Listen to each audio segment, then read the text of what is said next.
Hello, and thanks for joining me on another episode of Working for Yourself, ZolfTalks.com podcast. The podcast is powered by trustedcreators.org. I am Zulf. Hello, and welcome to the show. In this episode, I'm going to be looking around new business owners setting up and the technical worries and things that you need to think about. So you may be in the situation where you've not quite set up yourself yet and there's a couple of technical challenges. We all have those, and today I have got an expert with me who's done a lot of tech support, and we're going to pick his brains, talk about some of the common things that we can look at setting up, as well as how to get around those little issues and see if he can give us a bit of stories about things that have happened in the past. So I'll bring you over to my guest today, Pixel Vid, and I will be putting show notes to get in touch with him in his Twitter and a page where you can contact him if you need support in your own setup. So how are you today there, mate? I'm doing great, Solf. Thanks for bringing me on here. It's an honor and a privilege. A real pleasure. Yeah, we've been speaking a couple of times just around little things that happen online and how things are set up and the technical aspect of setting up. How do you normally fit your service in? So are you like a person that people will reach out to if they're struggling in their business? Or if you give us a brief outline of like your duty that you kind of do? Well, it's sort of stems from just being technically inclined, I guess. You start out by playing around. I grew up with my uncle who at the time was doing his doctorate for computer science. So I just kind of picked up a lot from him. And just with that, doing a little bit of schooling, you become sort of this trusted source for everybody that needs help and assistance with everything. And then it's just been a long time. So I have over 20 years of experience working in the field. That's really good. I think that's something we need. So a lot of the times, smaller businesses don't have the chance to get like someone who's worked in the field and experienced day-to-day things that happen. Because a lot of the time, it can be something silly, like they've not plugged in the right cable or something simple. But Absolutely. until you find out what's wrong, you won't know. So having worked in the finance background myself, we used to have a full IT department and great knowledge was there, similar to you, where they've done it for years and they've done a lot of different aspects of networking, helping people out. So have you got something that you can start us off with as the main tip that maybe a lot of people tend to struggle with when they're setting up a company and the technical side of computer setting up? Well, it could be anything. Like you mentioned, peripherals are a huge thing because that's like, what platform are you using? Are you using Windows? Are you using Mac? What's compatible with this? On the network side, what I've seen is people tend to sort of just go for the bare minimum when it comes to networking, especially nowadays. You do want to kind of overkill. Like a lot of the issues the last job that I had that I experienced is that the owners would like get sort of a commercial grade like routing devices. It's like, no. If you're in a business, like you need this stuff hardwired in. You need to have X amount of speed over what you would normally have at home, because these things are like, especially with secure connections, with dealing with transactions, it doesn't work if you have any sort of packet loss or like that sort of situation. Like anything looks funny, it'll completely drop. Other than that is just because if you're well-breasted and sorry, excuse me. Well, what am I thinking about? Well versed. Well-versed, thank you. Well-versed in business, you don't necessarily know about what sort of hardware. Now, generally, when you're dealing with other companies that are going to be helping you out with this, like point of sale system that deals with your transactions, like they'll have account managers that come in and walk you through it. But it can be difficult for people who are just not in that environment, right? So you need people like me who are have like sort of like a lot of patience and are able to empathize and just really bring it down to your level. Like figure out like, okay, how comfortable are you with this, and speak to you in a way that makes you like, oh, okay, I sort of understand, and use metaphors, and also just keep you calm and walk you through that, and let you know that like, oh, listen, I know it seems complicated, but we'll get through it, and you'll be set to go after that. Yeah, definitely. While you were speaking there, I just got a few things I wanted to use as props to let us know the challenges that we can face. So, what you Sure. mentioned there, it's very interesting because a lot of new companies, it depends what the company is, how much knowledge the person has about the company. So, if you're Hmm. listening to this today, you're watching and you're thinking about getting your technical side sorted out. When I say technical, I'm talking about computers, networks, your Wi-Fi. You've got multiple people working for you. You want them all to have access to a location where files can be taken off. So these are the kind of areas we're covering today. And I'm going to use an example. So I used to have a hard drive dock. And if you're watching this today, you can watch our episode on YouTube, and we will be on Spotify with video. But if you listen to the podcast, I'll explain what I'm holding. It's basically a little black box where you can actually put hard drives into. And hard drives are basically the storage that you have for your computer. I've got my computer. You need to have some type of backup for the data. So I used to have this, which is plugged in via USB cable. And at night, I had a program called Cobodian. It's a free open source program that basically copies over all the changed files onto this drive. So I had a second place for storage. So a lot of people may be using external hard drives, little small Samsung T5 drives. They're all keeping your data safe in a separate place.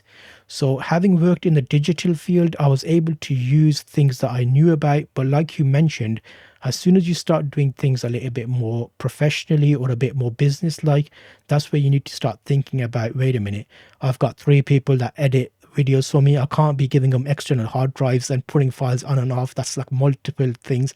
So in that example, we looked at getting a network attached storage, and then we set that up. And during that journey, there was a lot of people that mentioned lots of ways of doing this. I ended up spending over £1,000, which is about $1,200 on a Synology drive. But there were people out there telling me about network attached storage devices you can make from old desktop computers and FreeNAS. Absolutely, yeah. Can you give us a bit of breakdown about maybe an overview of the difference between the two?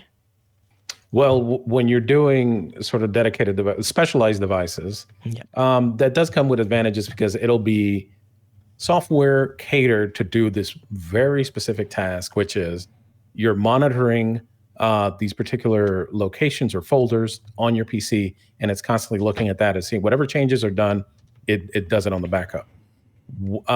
When you're doing it via, I guess, a jerry-rigged sort of way, right? Because maybe you're looking to save a little money, and that's possible. You just got to do the legwork.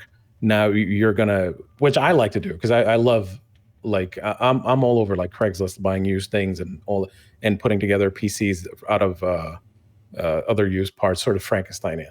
So in this situation, where you get an old PC, right? Some of these old business class computers, especially, they'll have multiple inputs for hard drives. So you can slap 4 hard drives in this $150 machine, right? And have that set up with maybe some open source software that does the same thing that this NAS drive does. Yeah, so that's a nice overview of that. Now, someone like yourself that's technically savvy, that would be great for. I looked at a few videos online to look at that route, and I thought, you know what? Am I that clever to do that? Because there's little things that they automatically went into the Linux, put a couple of pseudocodes and updated things. And I was like, you know what? You lost me there. I'm not that good. I can do little bits about it, but I don't want to set up something, then buy something, and then have the issue of maybe hitting a hurdle. But if I had someone like yourself where I could reach out and say, you know what, speaking to you and having a consultation with yourself, maybe paying you a little bit of money, I would still have saved £1,000 that I spent on that. Oh, for sure. So and I want to, an example of that was the previous job that I had. They had multiple locations, so we needed at least 2 Windows-based machines. And I came on after they had opened up most of the locations. And like my boss didn't know. So what he did is that he went to like Best Buy. He just grabbed these like $500 all-in-one machines. And the thing is like $500, yeah, sure, that's a good chunk of change. But these things aren't made to be just used 24/7 inside of a business. So after like 8 months to a year, all of them just started kind of crapping out. So I went the route of, I'm sure if any tech heads are out there that buy a lot of computer parts or peripherals know that newegg.com is the place to go. So I was like, okay, let's do this. I went in, looked for refurbished business class machines. They're a little older, but as far as the hardware, it was good quality hardware at the time. And what happens is when you spend a little more, they last longer. So we ended up pretty much swapping out all the machines with these, older Dell computers, and they're still running to this day. And this has been like 5 years now, and without an issue. So that's a way, like you'll he paid me, I was hired, but in the end, I ended up saving him a bunch of money. Definitely. Please you mentioned that because I've bought 4 Dell Experian desktop PCs, Yeah. and Okay. they're old ex like company type machines, but it's Yeah. amazing. They're i7 machines. They've got good Yes. RAM. They've got all the ports you need to have on them. They've got slots for CD-ROMs because those are still sometimes needed to install some of the old Sure. Yep. software. And I've got about 4 or 5 hard drives slapped inside them, and there's enough room in there. They're quite the MIDI towers. They're not the full size, but Yep. they're not going to overheat. I can put a graphics card in them for video editing, Yep. and you'd be surprised. They're not expensive, but they get the job done. They absolutely do. Now, of course, it's not all positives. Of course, you're talking about older architecture, Yes. but you do want to keep up to date, especially because there's exploits that come out way years later down the line, and maybe this particular architecture doesn't support any sort of update. And of course, it's usually they don't you can like slap in more RAM, larger hard drives, solid state drives, graphics cards, but it is limited. Yep. It's like it's custom boards that only fit to this particular shape of machine, and but it's a good trade-off. Like you need to look at your situation and pick the best route to go to. Definitely. So I've got a couple of video editors that edit a lot of the videos and make shorts, and they only really do 1080p video. So having those machines at the price we got them for, I don't mind having them for 2 years and then getting rid of them or buying a new one because it still works out Sure. cheaper.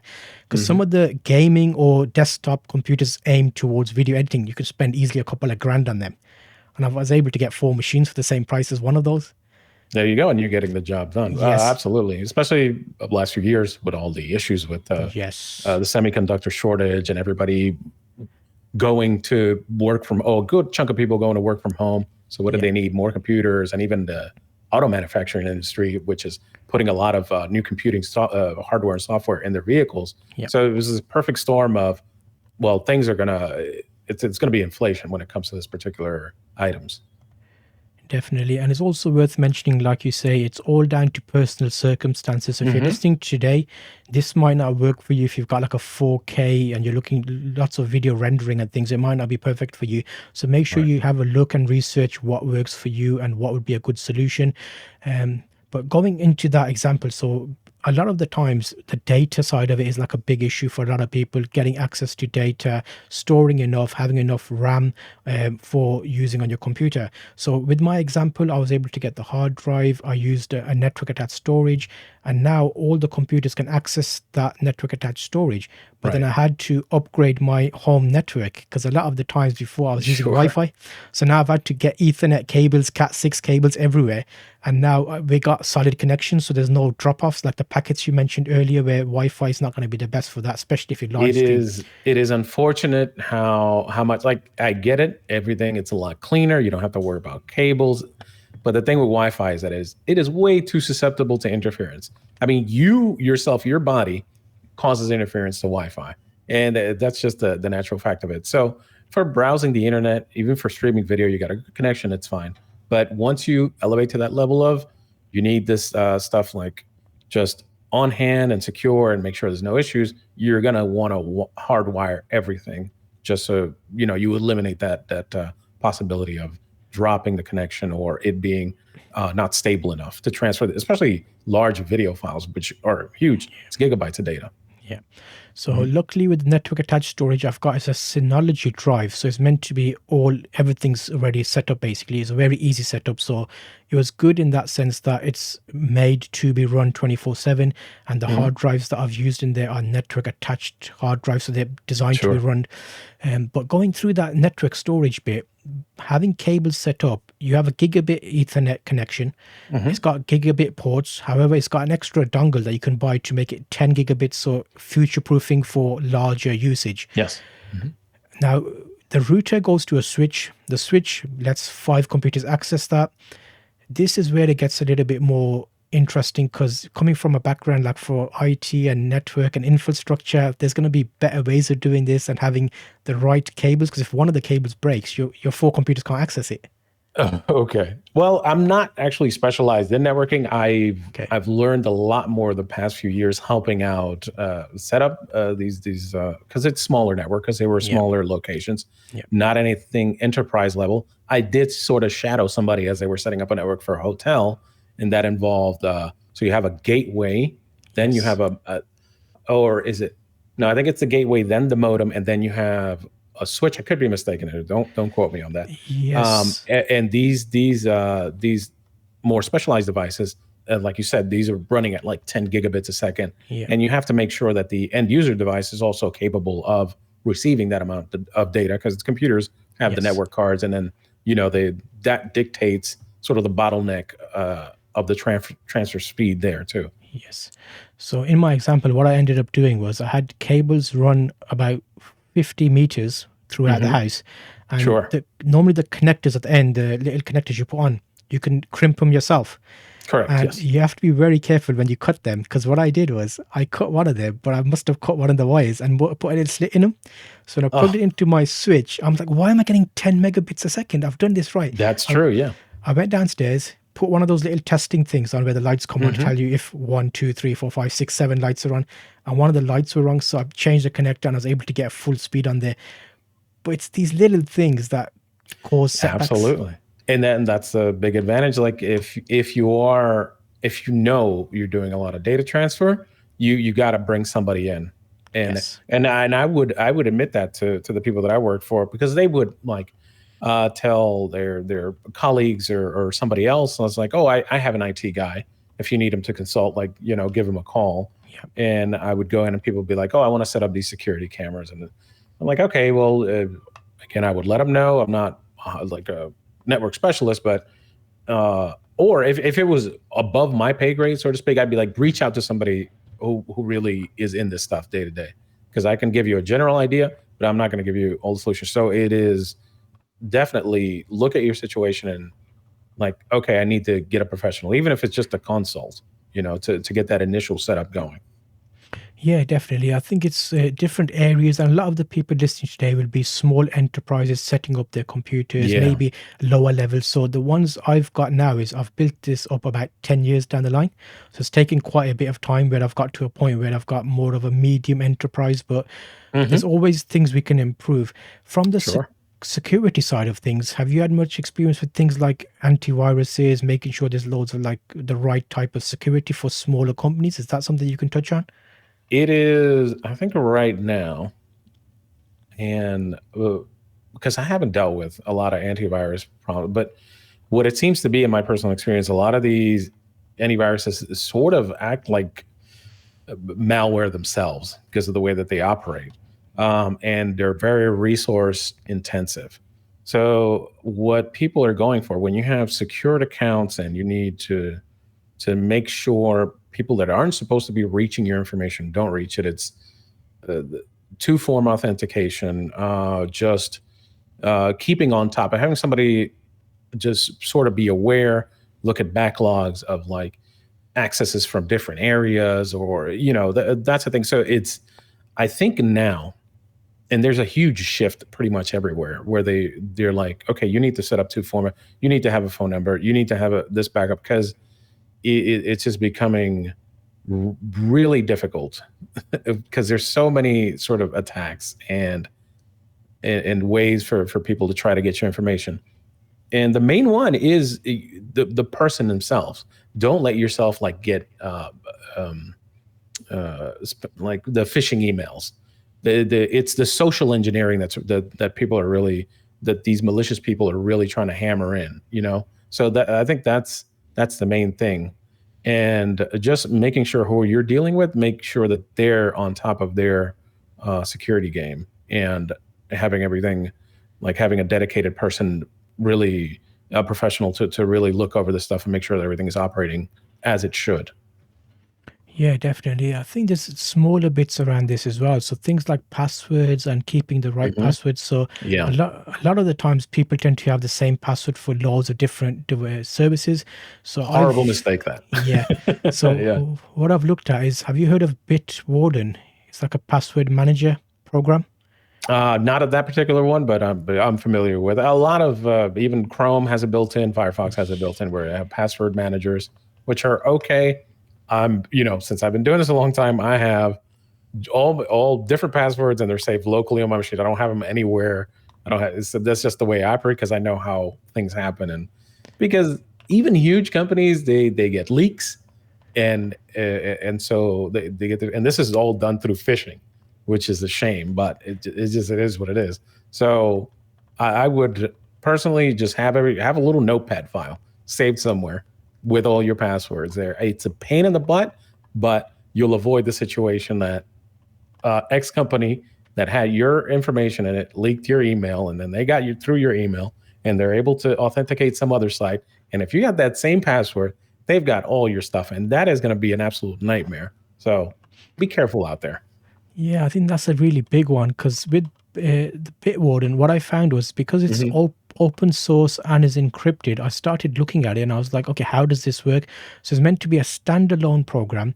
It creates a random password for every website and it's a Sure. add-on in a browser. So you can click on it and then it fills out the password. But you're Hmm. right, you never know. So it is something that we need to be careful It with. is wild, yeah, because they have their services saved away in their servers, but if something happens to their servers, then but there's they I'm sure they have backups in place and sort of encryption that they deploy if anything like that happens, and that would be that like that's fine, especially it being open source, so anybody can vouch and like okay, this is good, and I think that's a good way to go about having your passwords. Like yeah, password managers are pretty good. Yeah, I think overall it's always best to be a bit safe. So it's always worth Hmm. considering yourself what you're looking to For do. sure. And it can be more comfortable, like you say, to have it in a because in the digital world, everything can be accessed. Having a notepad maybe is like another way of doing this. Hmm. Yourself using your computer, is there anything that you use regularly that you like applications or websites that you can maybe suggest where we can look at? Oh, as far as utilities go, well, Yeah. being because again, my thing has always been troubleshooting and hardware and building custom PCs. So a lot of the sites when I was a little more active in that was benchmarking and knowing about like, all right, if I pair this CPU with this GPU, what sort of performance am I expecting out of that? And just keeping on top of new functionalities and new abilities and new changes that are they're coming through. Newegg again is one of my favorite sites to go to when it comes to getting hardware. Other than that, not really anything I can suggest. I might look over my bookmarks here real quick and see if something Yeah. jumps out at me. And other than that, is there like a regular routine that people should change things, like in terms of computers or hard drives or like actual hardware? Is there like a life cycle of these kind of things, or does it not really apply? It depends very much so what the part is and how you use it. Because if you have like a secondary drive set on RAID 1 where it's constantly rewriting itself, the lifespan is going to be pretty short. If you're, I don't know, mining cryptocurrency on a GPU, not that I don't think anybody's, I'm sure people are still doing it, but that'll burn it out really quick. It depends on usage, honestly. Uh, Especially nowadays, I'd say in the last 8 years, like hardware has become extremely efficient, and so it's because all this does is generate heat as it's doing all these processes, and so it becomes efficient, less heat, which essentially prolongs the life of the bit of hardware. So it's really good. I remember back in the day, if like you were building a machine and you didn't route your cables properly and it wasn't good airflow, like you can do some serious damage because you'll hit sort of thermal threshold and diminish the life of this component. But nowadays, like hey, as long as you're buying decent, don't go super cheap. If you're needing to do anything on a PC, don't get the cheapest thing. Get something, even if it's older, get something that was premium back then. That way, you'll know it's going to continue working, throughout this time that you have it, and even further down the line. That'd be my suggestion. Okay, yeah. Reason I asked that was I was looking at hard drives and getting hard Hmm. drives for the network attached storage, and I Sure. noticed they were giving warranties for up to 5 years for the hard drive. So I was thinking, okay, does that mean after 5 years I'll need to replace all of these hard drives? Is that more like a guideline, or what would that? Yeah, it's more of a just like I guess on the business side of them, like okay, we'll warrant these for that long, but for the most part, you can probably, depending on the quality of it, like if you're talking hard drives, solid state drives, you the better ones are Samsung and Intel, like they make excellent drives, and you can probably use those for like almost a decade. And then you of course have the people like Seagate who make specialized NAS drives that are designed to for network storage that they'll I'm sure they have models that'll give you like 10-year warranty easily enough. But the warranty itself, no. Again, it heavily depends on your usage of it. Yeah, definitely. So that's Hmm. something to keep in mind. I think with myself, because we access maybe twice or three times a day, the drives get a bit of a boost, but they're not constantly on. So if you've got a business where maybe you're recording CCTV footage and it's constantly being going, that Hmm. might not last as long as where you're just accessing files. And a lot of our data is written on local computers and backed up once in the night. So it's like one big surge of backups. Sure. So that's something to keep in mind on. Have you managed to look at any websites there you can share that you like?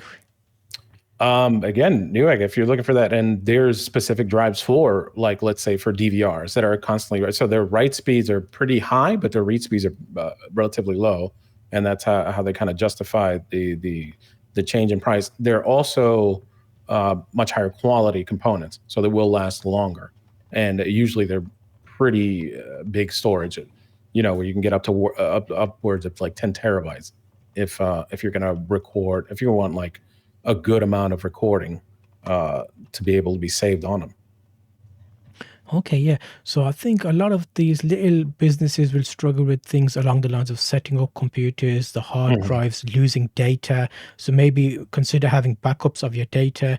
So now that Sure. I've got my Synology NAS drive, it's one drive here which has everything on there.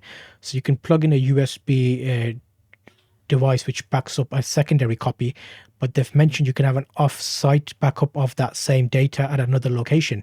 So For now I'll sure. have to buy another Synology, fill that up with drives, and put it somewhere else. That's another grand I'll have to spend. Yeah, no, or you can go the route of getting another just one of these refurbished machines, putting some decent drives in them, yeah, I've got or a yeah, a Raspberry network. Pi. Oh, Raspberry Pi also, yeah, because I don't have much experience with them, but I've seen it. Yeah, any bit of software that you need to use, like if you need to set that one specifically to create a backup of something, you can absolutely do it. Because I'm planning to use the Raspberry Pi, plug it into the network, plug in Uh-huh. a external hard drive, and then basically have it off-site. So then we can just back up to that as a third option. Hmm. So I don't know how good it will be, but I'm going to test it just to see if I can do it. I'm It sure it's going to be too it should intense. be okay. Again, it depends on the speeds, and uh if you wanted to do it real time or time, like it's good, I guess, to do it like once a day. That'd be excellent, pretty much for anything. Uh, and just having enough storage and what did I want to mention? Oh, having a battery backup. I get if like store if this information is critical enough, and you're having to think about, oh, I need a secondary backup. Probably get a UPC that's good. That'll keep it charged up, so it can make sure that it's got that information data saved up in case of a power outage or any of that sort of thing. And then yeah, you've got all your stuff completely backed up, and you can sleep soundly at night. Yes, so that's the other thing I had to buy. So I had to buy a UPS, which is basically a up power supply. If you get a Hmm. power surge, it's got USB connectivity to the network attached storage, so it tells it, you know what, is a power outage, power down safely or unmount the drives within 5 or 6 minutes, and then it shuts down, and then it reboots when the electricity comes back on again. So Correct. Yeah. it's slowly, it's very expensive as you add Yes. this all on. Yeah, you can absolutely add it up. But for the most part, smaller businesses won't sort of have that critical need to have multiple backups and redundant power supplies. Like that's, I think that's reserved for maybe something more tech related.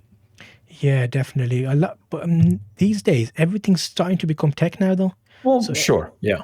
it's very weird. It's like we're in a weird place where everybody's either selling online or they've got photos of family or videos of family that they don't want to lose. So all Hmm. these little things. But I think if it's a power outage, is it only that the files that are being written that will be damaged potentially? The stuff that's saved should be okay. Is that the right way of thinking about that?